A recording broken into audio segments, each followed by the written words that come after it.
course, pwede kaya ka ma-apply sa kuan sa seminaryo? Very good question. Pwede ba ang yapon nga ligadjud na lang kurso kanang tawag ni musulod sa sila? Yes. Now, pila ka tuig, Father? 4 years na yapon? No.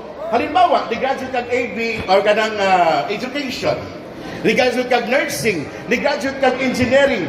Pagsunod sa seminaryo, mo study yapon kag AB philosophy. Pero pila ka tuig, Father? 2 years na lang instead of 5 or 4 years. Okay?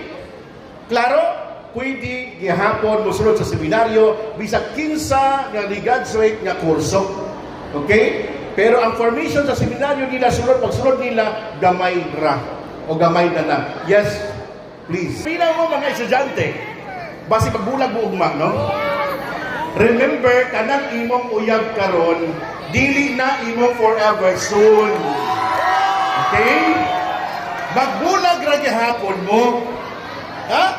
Ayaw, walay assurance nga kanang imong uyab karon mao nang imong i-altar pohon. Kay basin ugma, basin after a month, basin after 1 week, 1 year, magbulag gihapon mo. Yes!